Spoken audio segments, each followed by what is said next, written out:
Good morning. My name is Maria, and I'll be your conference operator today. At this time, I would like to welcome everyone to the fourth quarter and fiscal year 2020 Discovery Financial Services earnings conference call.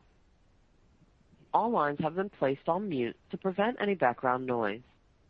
After the speaker's remarks, there will be a question-and-answer session. If you would like to ask a question at that time, please press star 1 on your touch-tone phone.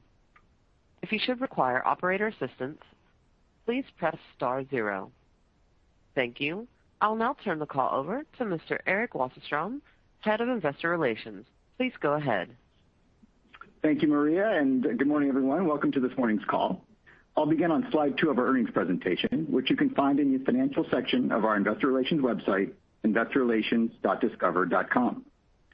Our discussion today contains certain forward-looking statements that are subject to risks and uncertainties that may cause actual results to differ materially. Please refer to our notices regarding forward-looking statements that appear in today's press release and the presentation. Our call today will include remarks from our CEO, Roger Hochschild, and John Green, our Chief Financial Officer. After we conclude our formal comments, there will be time for a question-and-answer session. During the Q&A session, please limit yourself to one question, and if you have a follow-up question, please get back into queue so we can accommodate as many participants as possible. Finally, I'd like to extend a tremendous thank you to Craig Stream for all of his help and support over the past few weeks and for his friendship and guidance over the past many years. So thank you, Craig. And with that, I'd like to turn the call over to Roger. Thanks, Eric, and thanks to our listeners for joining today's call. I, too, want to add a farewell to Craig and thank him for many years of service to Discover, dating all the way back to great support in our original spinoff from Morgan Stanley. Our strong fourth quarter results were the capstone to good performance in a very challenging year, proving the value and resilience of our digital banking business model. While the economic impacts of the coronavirus pandemic were expansive, our business stood up to these challenges, and we earned $799 million after tax for the fourth quarter and over $1.1 billion for the full year. Our fourth quarter results underscored the capital generation of our model. While our revenues were down 4% year over year, our outstanding credit performance, combined with the actions we took to reduce our funding costs and control our expenses, enabled us to exit the year with a 30% ROE in the fourth quarter. Looking back on the full year, our operating results highlight the strength of our business and the execution of our team. We proactively adapted to the many ways in which the pandemic has altered our operating environment, including changes in consumer spending patterns, repayment trends, and borrowing habits. Discover has always provided best-in-class customer service, and this did not change with the pandemic.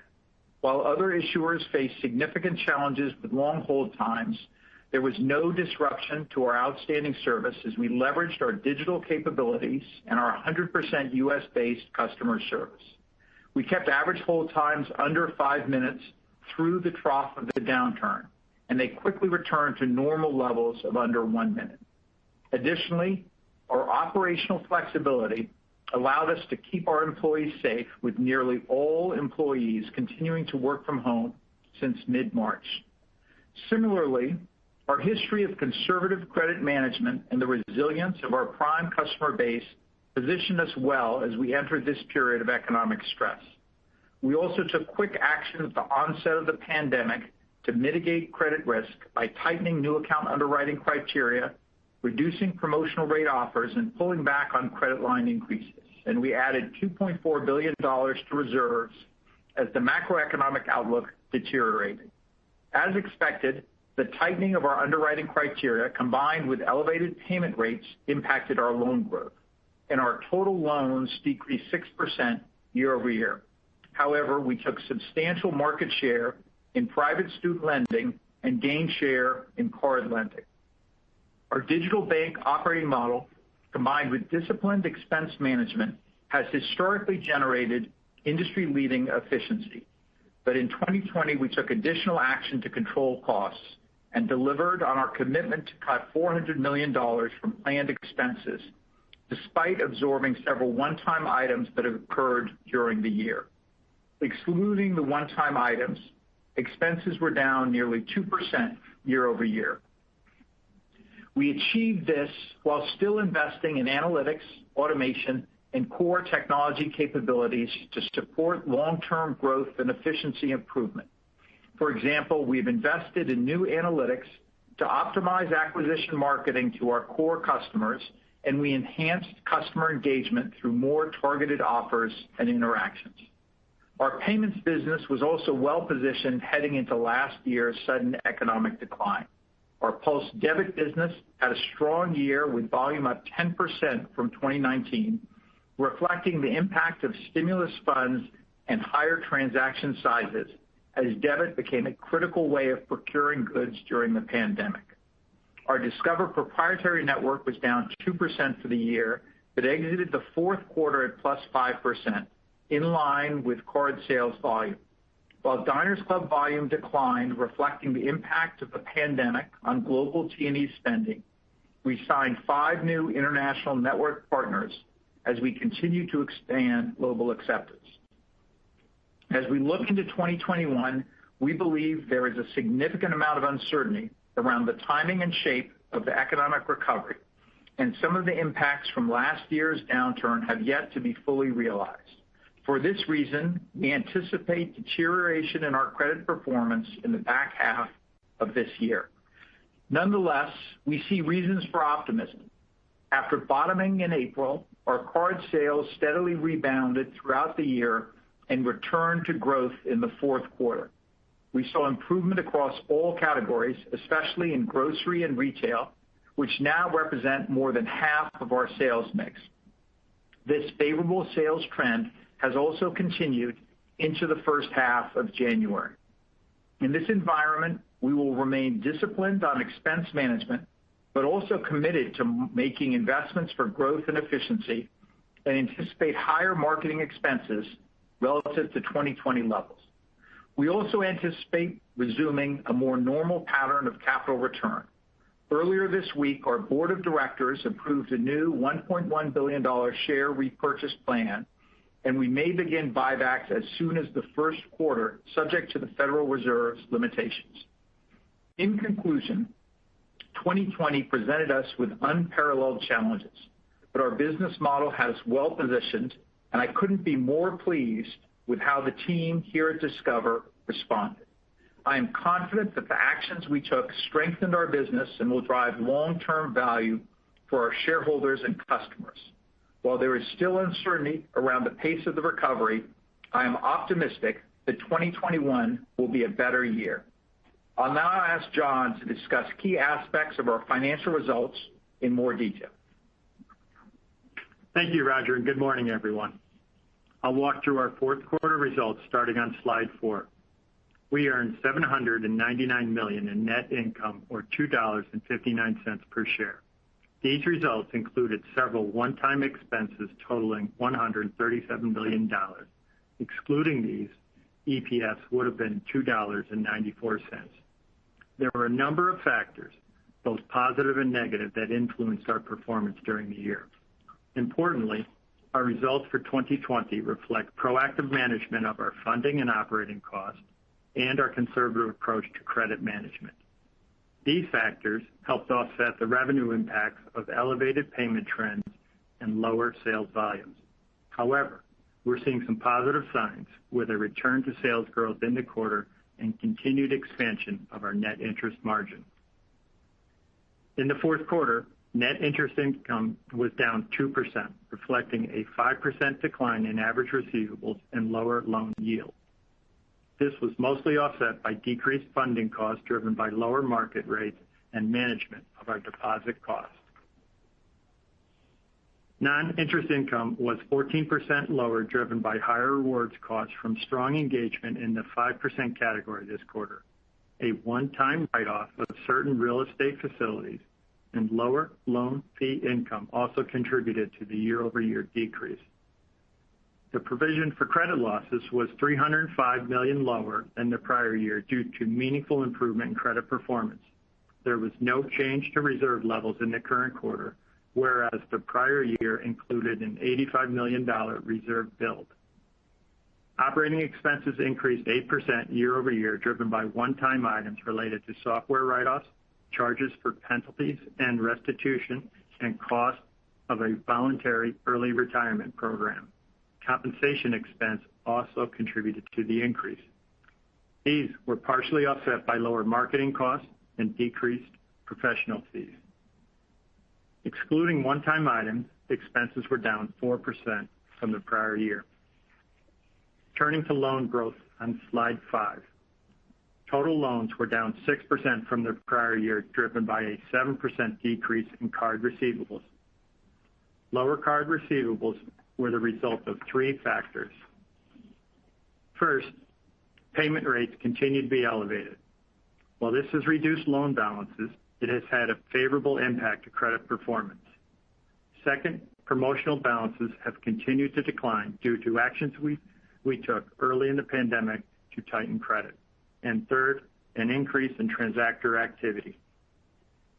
Looking at our other lending products, in student loans, we had a strong peak origination season, increasing market share and leading to 7% loan growth. Personal loans were down 7% as a result of actions we took early in the pandemic to minimize potential credit losses. Moving to slide 6. Net interest margin continued to improve, up 34 basis points from the prior year and 44 basis points from the prior quarter to 10.63%. Compared to the third quarter, lower deposit pricing was the primary driver of the improvement in net interest margin. We cut our online savings rate another 10 basis points from the third quarter as we continue to actively manage funding costs lower. Online savings rates, 12-month and 24-month CDs, are all down to 50 basis points. Lower interest charge-offs and a favorable mix of promotional rate balances also contributed to the margin expansion from the prior quarter. These factors offset the impact of the high level of balance sheet liquidity that we are currently carrying. While this is depressing our net interest margin today, it should benefit margin as we deploy this liquidity into future loan growth. Average consumer deposits increased 18% from the prior year. We continue to see steady demand for our consumer deposit products, which were up $1 billion from the prior quarter. All of the growth from the third quarter was from indeterminate maturity accounts, which allows us to immediately capture the benefit of deposit rate decreases. Turning to slide 7. We continue to optimize our funding mix, and our goal remains to have 70 to 80% of our funding from deposits. We also have an opportunity to benefit from higher rate funding maturities over the next couple of years. Both of these items are expected to benefit net interest margin in future quarters. Looking at slide 8. As Roger noted, we delivered on our commitment to reduce planned expenses by at least $400 million during the year, and I'm pleased to say that we accomplished this goal despite several one-time expense items that occurred in 2020. Total operating expenses in the fourth quarter increased $94 million or 8% from the prior year, driven completely by $137 million in one-time expense items. Excluding these, operating expenses would have been down $43 million or 4% year over year. Yet even as we remain disciplined on cost, we continue to invest in analytical capabilities that we expect will drive future growth and efficiency improvements. Looking at some of the individual line items. Employee compensation was up $57 million or 13%, driven by a one-time item related to a voluntary early retirement program, as well as staffing increases in technology and higher average salaries and benefits. Marketing and business development expense was down $75 million or 32%.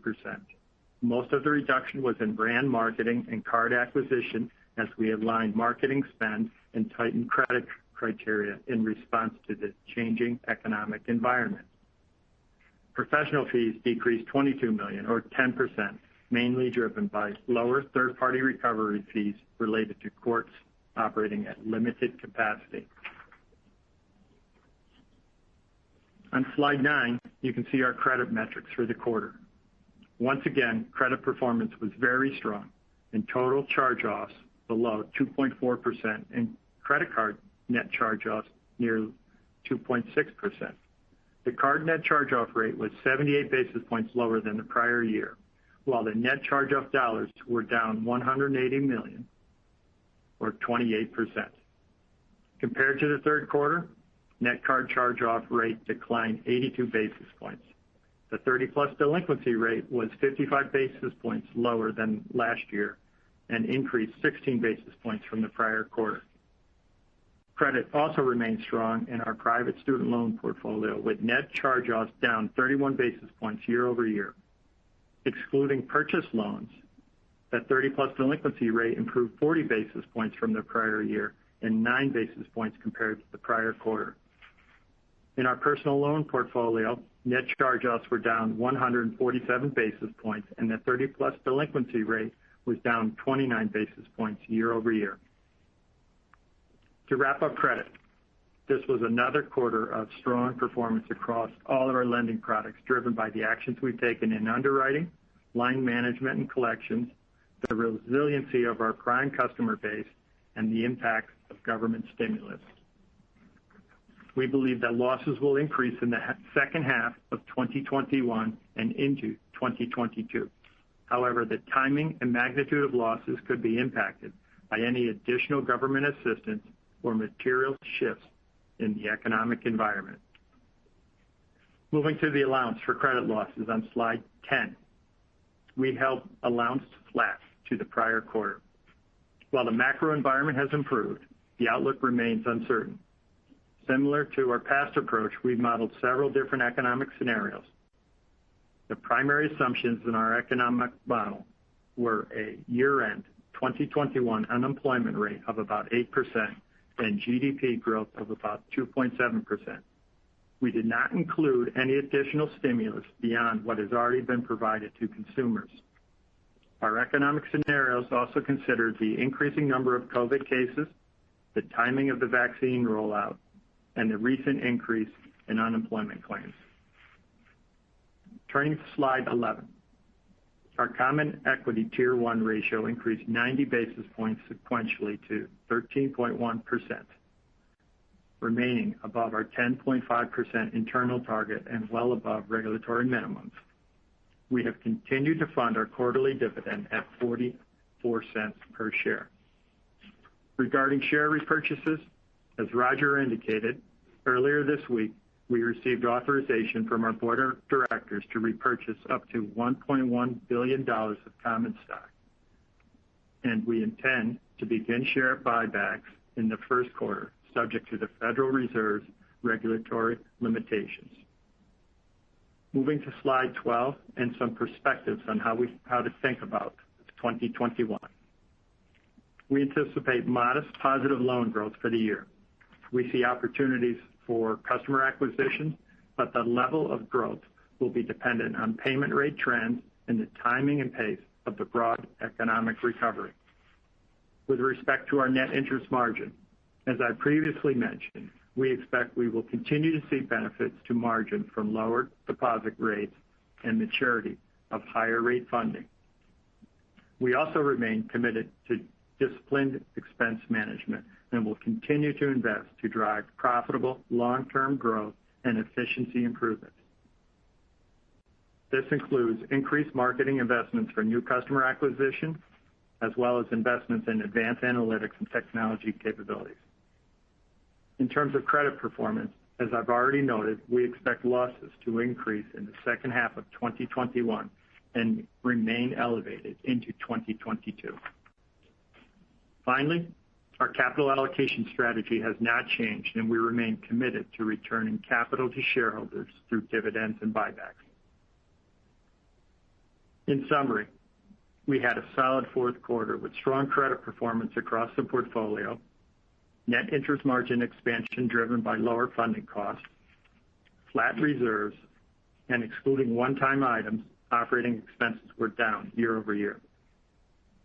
I'm very pleased with our execution throughout 2020 and Discover's efforts to protect employees and provide uninterrupted best-in-class service to our customers. The quick actions we took at the onset of the pandemic, and our investment in core capabilities protected and strengthened the Discover franchise in 2020. The challenges we face demonstrate the resiliency of Discover's digital banking business model. And while uncertainty remains, we are well positioned for growth as our economy continues to recover. With that, I'll turn the call back to our operator, Maria, to open the line for Q&A. Thank you. At this time, if you would like to ask a question, please press star one on your touch-tone phone. If you wish to remove yourself from the queue, you may do so by pressing the pound key. We remind you to please pick up your handset for optimal sound quality. We'll take our first question from Moshe Orenbuch from Credit Suisse.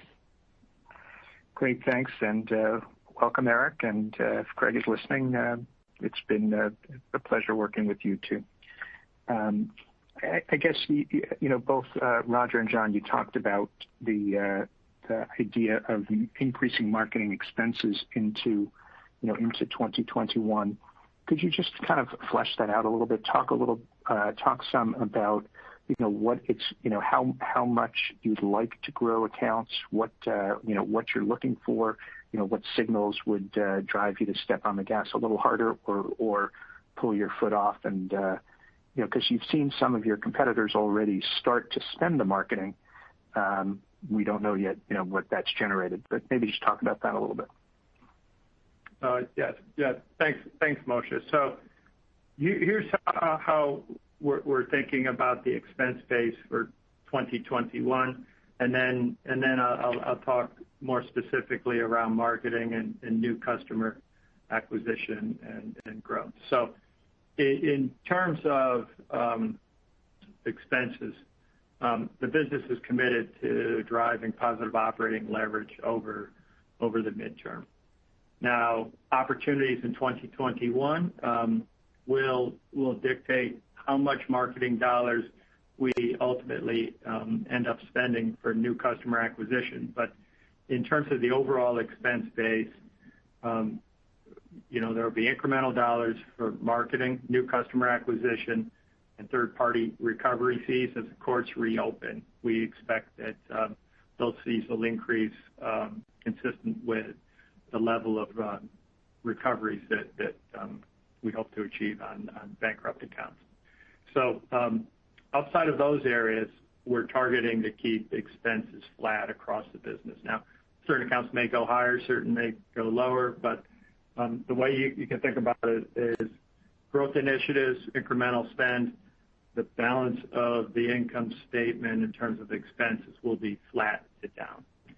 In terms of new account growth, what we're targeting is mid-single digits, maybe if we're fortunate, we see some opportunities, upper single digit account growth, and we hope that'll translate into increased loan balances. We didn't give any specific guidance on loan balances because of the broad economy uncertainty there, and frankly, repayment trends have been pretty remarkable, and with a potential new round of stimulus, that could further increase repayment trends. So that's how we're thinking about growth and expenses. If there's a follow-up, we can take a quick follow-up. If not, we'll head on to the next question. Great. Thanks very much. Our next question comes from one of Sanjay Sakhrani of KBW. Thanks. Good morning, and my congratulations to Eric and Craig as well. Wanted to drill down on the credit quality and reserve assumptions.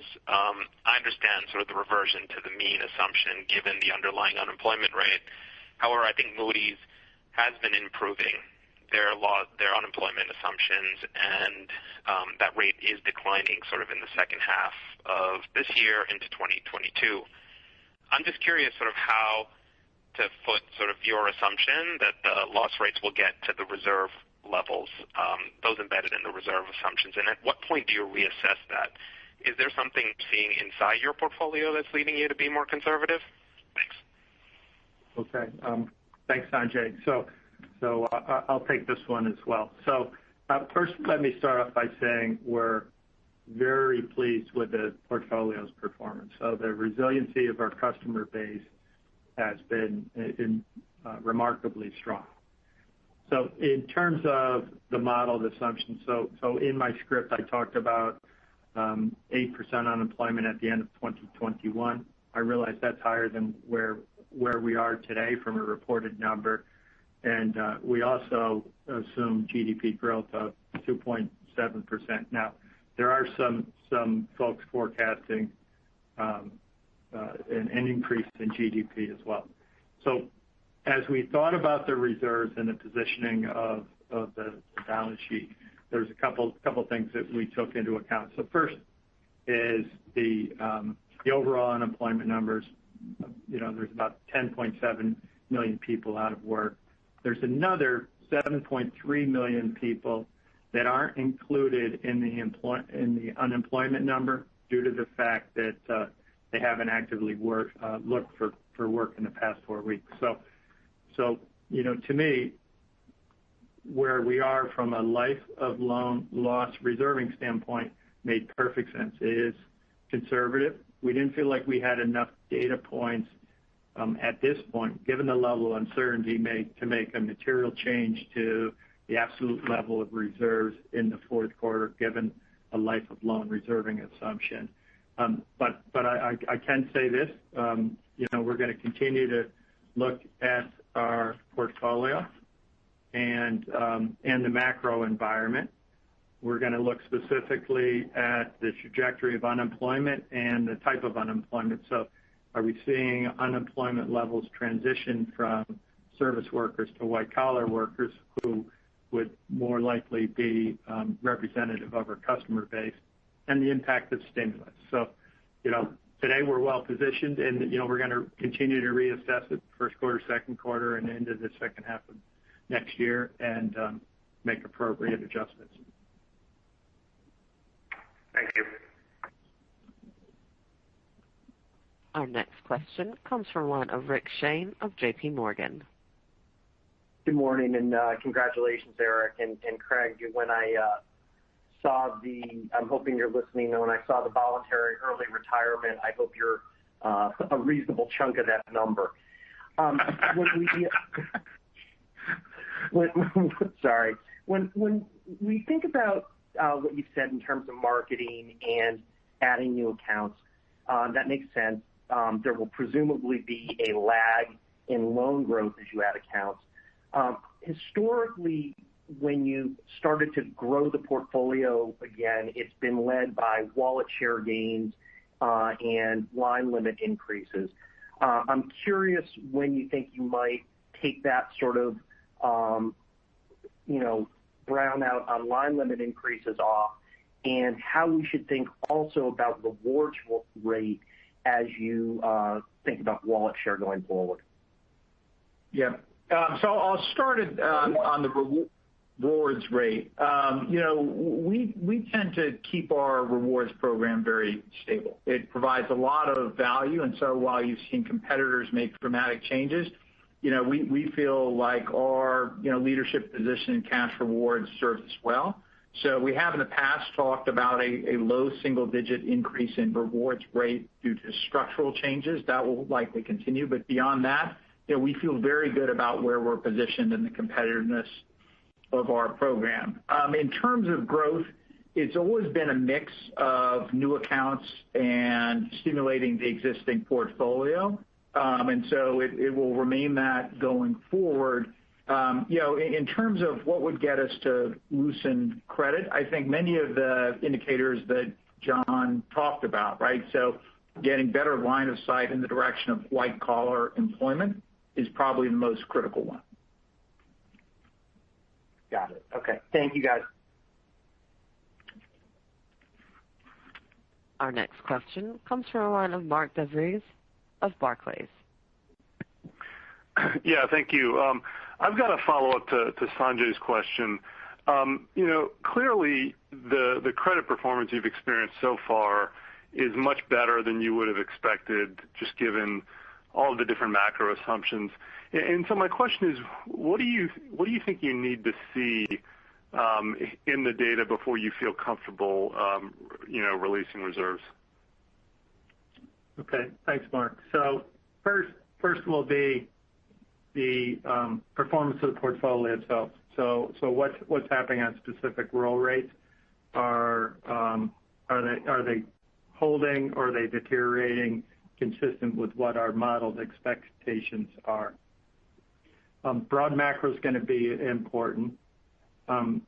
We also do know that if there's another round of stimulus, that will, which isn't baked into our reserve assumptions, we do know that will have an impact on a couple of factors, certainly delinquency, repayment rate, and ultimately charge-offs and required provisions. So we'll keep an eye on that. Roger and I both talked about white-collar employment levels, and important factor will also be new jobless claims. So, putting those factors together with a strong overview on how the portfolio itself is performing will be the key factors in determining what we do with reserves in 2021. Got it. Thank you. Our next question comes from one of Betsy Graseck of Morgan Stanley. Hi, good morning.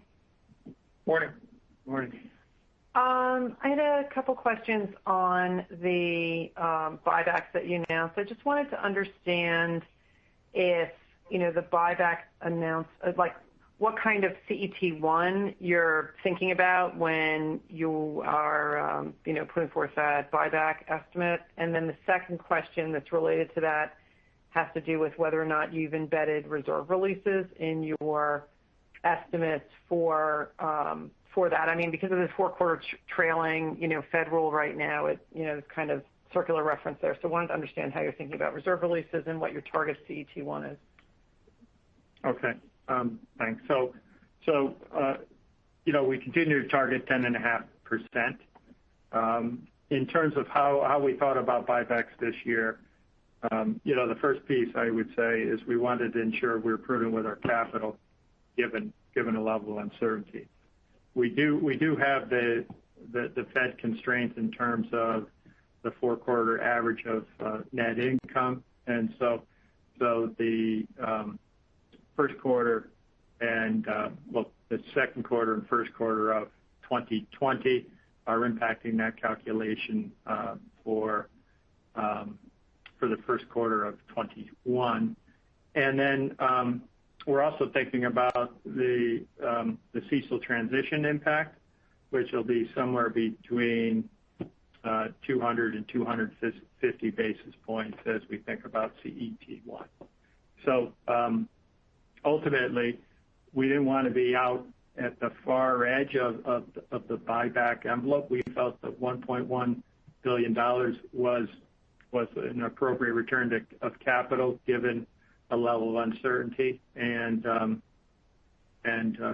that will take a dent out of the what I'll say is the excess capital that we have right now. But our earnings power will be really important, and that'll give us an opportunity to reassess that in 2022 as well. Okay, thanks. And then just separately, follow-up question here on how you're thinking about the interchange rate. I mean, there's been a couple of, there's been some pressure on it recently after years of improving, and I just wanted to understand, is the recent, behavior more of a short-term phenomenon, less T&E, or is there something else going on that we should be thinking about when we're modeling out that line? Yeah. So the fourth quarter, it did come down a little bit, and we can largely point to mix as there was a strong pull away from the traditional online, the brick and mortar retailers to the online retailers, which certainly impacted it. But from our perspective, very well aligned with our 5% categories in the fourth quarter. which also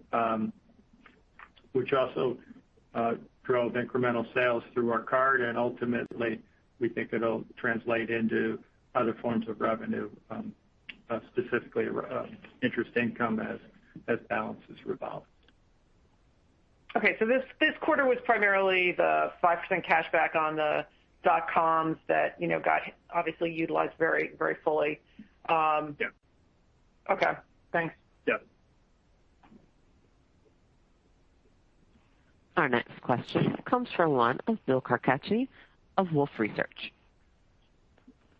Thanks. Good morning. I'd like to echo my congratulations to Eric and Craig. I wanted to ask about the net interest margin. And I believe that 10.63% is the highest we've ever seen. Can you talk about whether the trough is behind us, how sustainable this level is, and the extent to which you see room margins to actually expand from here, given the room for deposit repricing and remixing towards lower cost deposits that you see from here?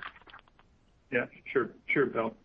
So, from the trough, our second half NIM improved by nearly 80 basis points. Incredible. So obviously, we can't run that trajectory in perpetuity. So a way to think about that is that we ended the fourth quarter at the 10.63% that you just mentioned.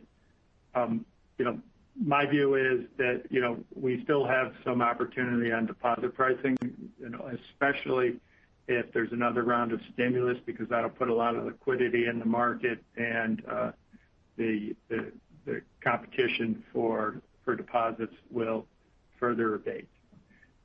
Now, how much ultimately we have there, uncertain. Is it 10, 20, or more bits to be determined? But my view, at least 10 bits, very conservative view. The maturity profile, we included that information in the deck to allow folks to be able to model through some improvements that we'll see there. And then some things that are pushing against net interest margin, especially in the second half of the year, is if the credit losses do accelerate as we've indicated, that will put some dampening pressure on net interest margin. So, broadly speaking, we do see further room for expansion there, but I would jump from the fourth quarter number and do those steps I just mentioned to get to a reasonable way of thinking about the balance of the year. Got it. Thanks, John. It's very helpful. Our next question comes from one of Don Fandetti of Wells Fargo.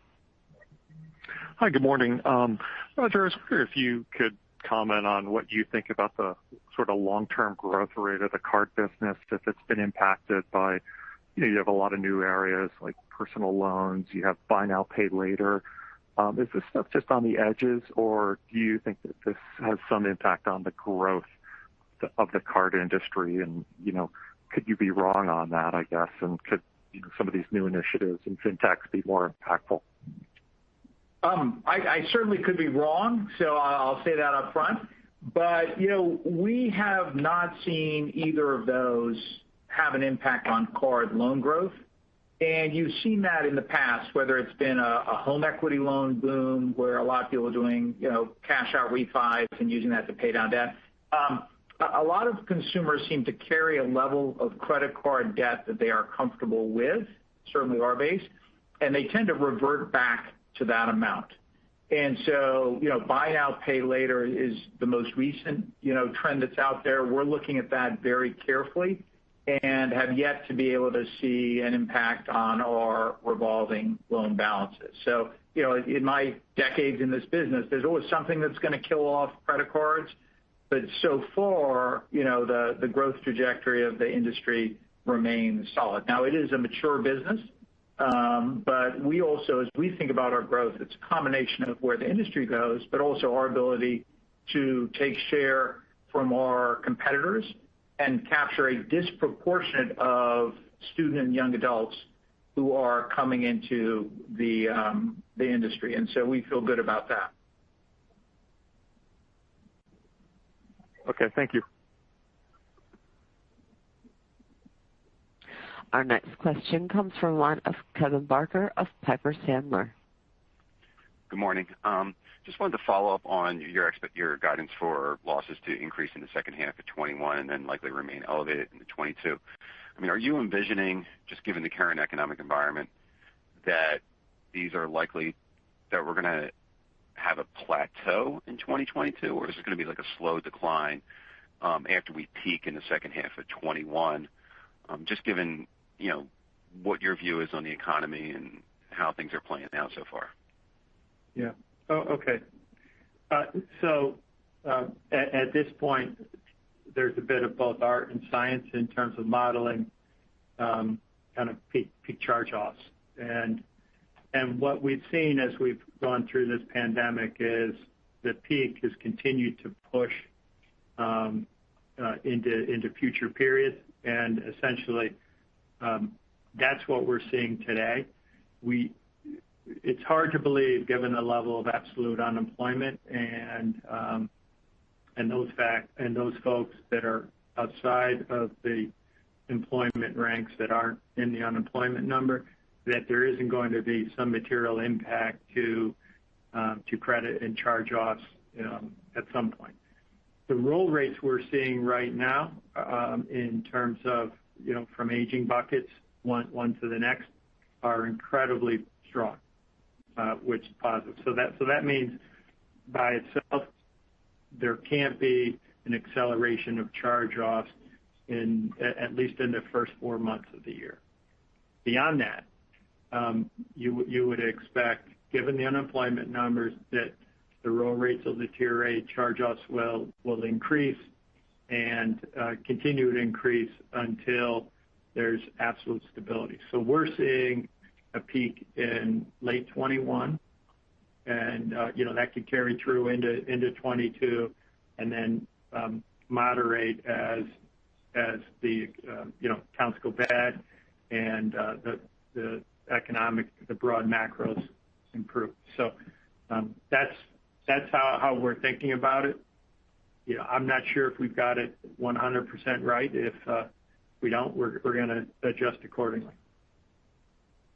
Okay, and then the follow-up on your comments about targeting to keep expenses flat across the business, is that relative to account growth, or is that saying we're year-over-year absolute expenses will remain flat in 2021?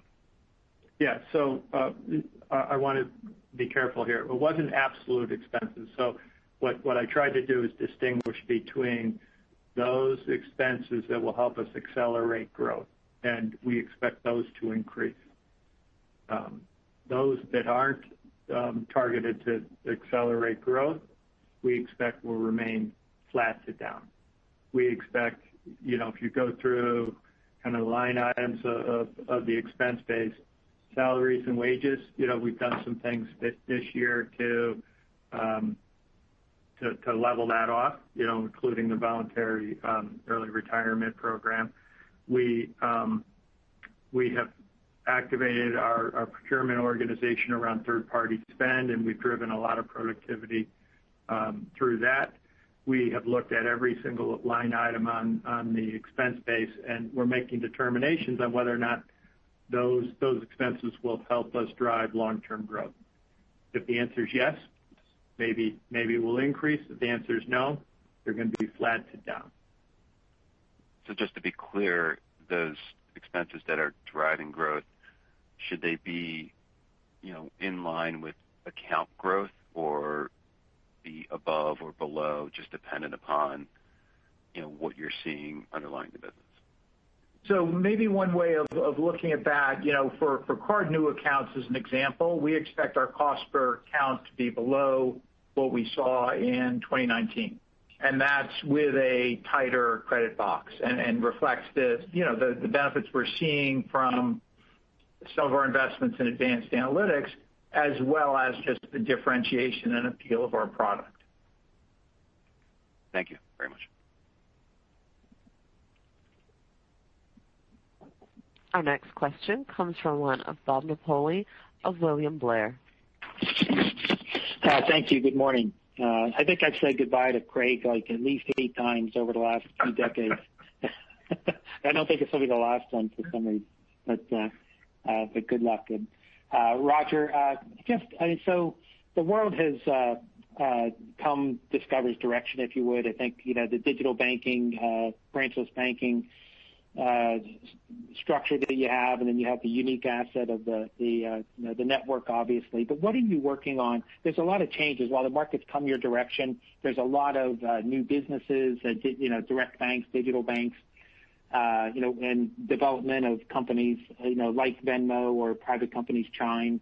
Are there things that you're doing as you look at this to be on offense, to expand the ecosystem of your products and services, to try to get direct deposits, to get more of a transaction banking account as well? What are you doing on the banking side with all of the innovation in the market? Where is Discover investing? Yeah. Great question. If the world is coming your way, you've got to keep moving to stay ahead. And so that is our focus. We've always stood for innovation back to our founding and inventing credit card rewards, but more recently with, everything from the FICO score on statements, ability to freeze your account. And so you can rest assured that focus is still there and on a pipeline of customer-driven innovation across all of our products.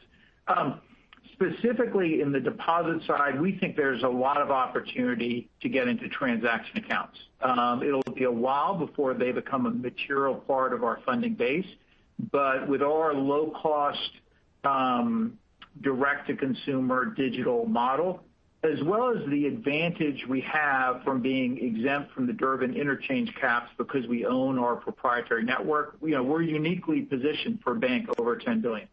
And so, it isn't maybe the primary focus right now, just given the excess level of fundings, but it is a critical initiative, and we feel good about our ability to compete both against traditional branch-based banks, but also against any of the new fintech players. Okay.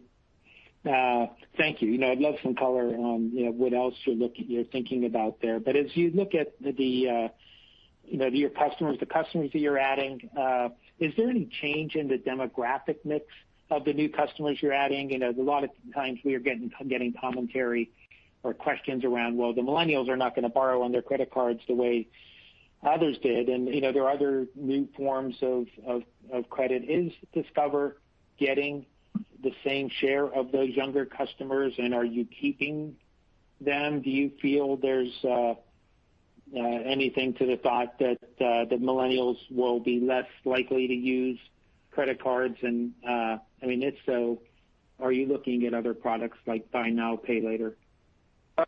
So in terms of millennials, based on the data we see, we're either the leading or one of the leading underwriters for college students.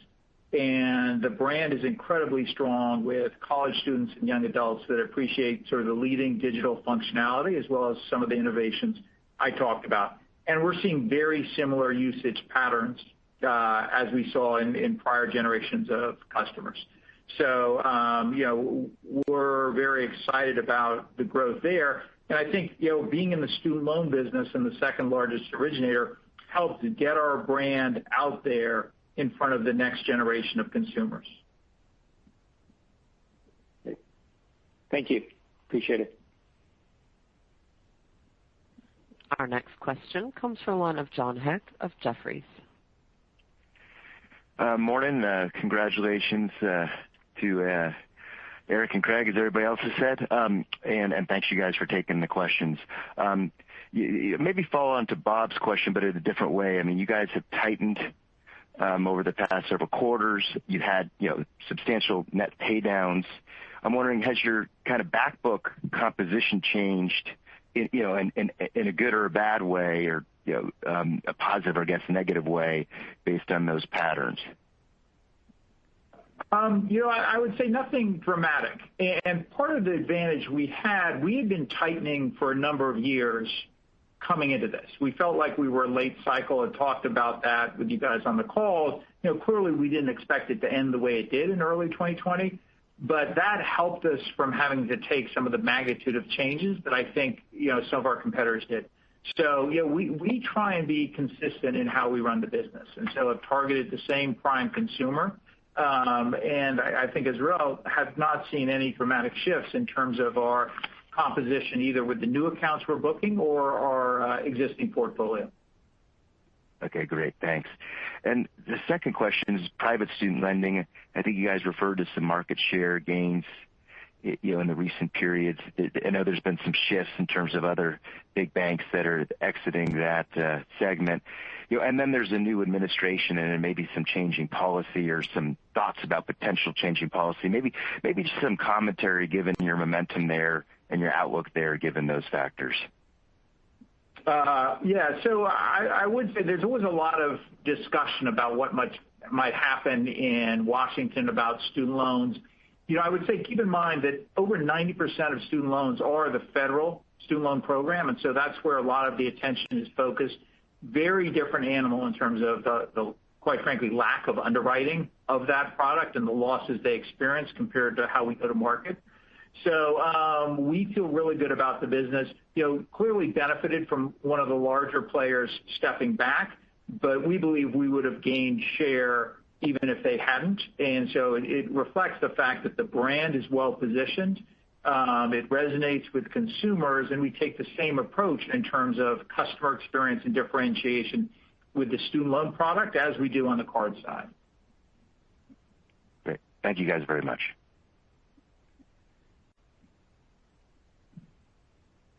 Our next question comes from one of Mihir Bhatia of Bank of America. Hi. Maybe just, staying with some of your non-card products, I was wondering if you could talk a little bit about just the outlook and competitive intensity you are seeing for some of the, whether it's student loans, personal loans, or even just on the network side of your business. I know there has been a focus to grow some out there too. So maybe just talk a little bit about what you're expecting from those businesses as we head into 2021. Thank you. Sure. So I'll start on the payment side. Always very intense competition. In the payment side, we compete largely against two very large players. Especially in debit, it's really head-to-head competition for merchant routing day in, day out. We don't expect that to change. But I feel good about the products we have, and we have a great team on it. In terms of other products, we talked about student loans. For personal loans, we have modestly widened credit on that. That was the product we tightened the most, just given the volatility in the downturn. We've loosened up, I would say, marginally, and feel good about what we're originating, positioned a little differently than most. We've always had a relatively narrow credit box for that, and those loans are sort of bigger ticket debt consolidation primarily. But, I would say across all of our products, given the returns we get, these are all highly competitive, very challenging markets, and that sort of occurs day in, day out. Thank you. And then just if I could quickly follow up on some of your NIM comments. I know you mentioned, the funding side of the balance sheet, optimizing that. Is there also an opportunity a little bit to optimize on the asset side of the balance sheet? Maybe you were running with a little bit of excess cash in 2020.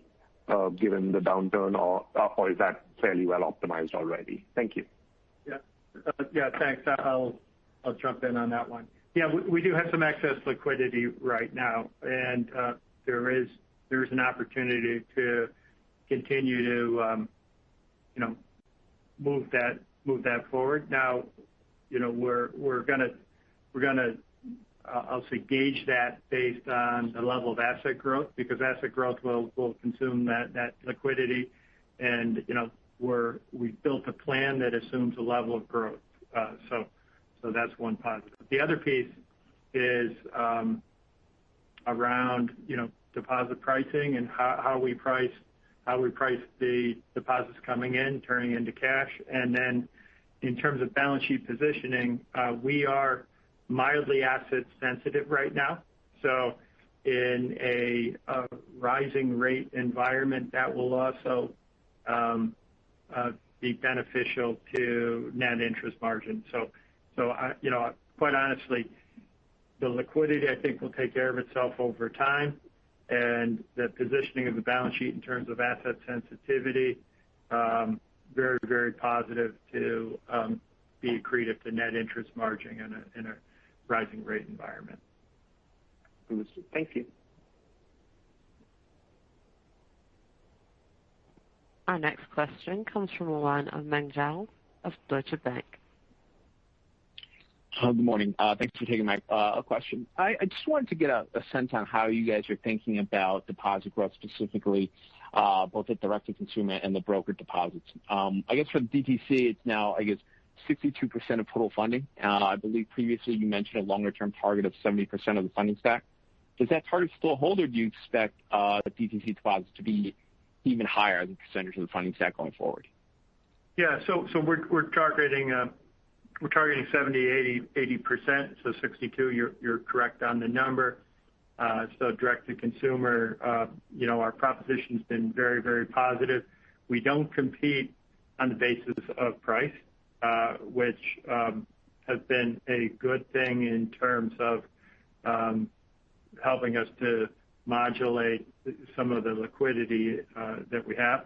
But also, the fact that deposits continue to grow shows that there is a level of loyalty and trust with the Discover brand. In terms of the broker CDs, we actually use that almost as a valve of sorts, right? So as our funding needs increase, we'll go more heavily into brokered CDs. As they decrease, we shrink it. So that's the way we've managed it traditionally. It's going to continue to be a liquidity channel for us, but what I'd say a less important channel over time in terms of total quantum of deposits. Great. And then a second question, just broad base. Is there, anything structurally different in regards to releasing reserves under CECL than in the prior method of looking at allowance reserves? Not so much structurally. I mean, we've got a thorough process that considers all the elements of CECL under GAAP. The one thing I would say is the life of loan reserving does require more modeling and frankly a greater level of judgment given how far out into the horizon you're projecting losses. So there's certainly a very strong governance element. There's a science to it, and then there is a level of professional judgment or art to it as well. So, same could be said for incurred, but the horizon's much more difficult given timing of what we're trying to project. Great. Thanks for taking my questions. And ladies and gentlemen, we have time for one more question. Our final question will come from the line of Dominick Gabriele of Oppenheimer. Thanks so much for taking my questions. If we just think about a potential windfall of excess capital from reserve releases, excuse me, if that was to happen and the economic situation persisted the way it is today and you felt comfortable releasing the reserves, can you talk about the breakdown of how you would use that excess capital? I mean, when tax reform came and there was a flood of capital, companies started talking about, well, we'll do a half or a third for growth, a third for capital return, a third for investment in technology, something like that. Can you talk about how you think about those pieces should a flood of capital come your way? Thanks. Yeah, I'll let John talk about capital return, but I would say, our business does not lend itself to rapid deployment of capital. right? We market on a consistent basis, sort of flooding the market in a given quarter based on the amount of capital we have. I don't think makes sense from a long-term standpoint. The same holds true for technology, right? A lot of it is about spending smart, not just putting huge amounts of money. So I have a real hard, if we do have a quarter with a big reserve release, there may be some things at the margin in terms of investments in the business, but by and large, it'll fall to the bottom line. And I'll let John pick it up there. Yeah. And so Dominic, I do appreciate your optimism regarding a flood of capital as a result of reserve releases and a powerful economy.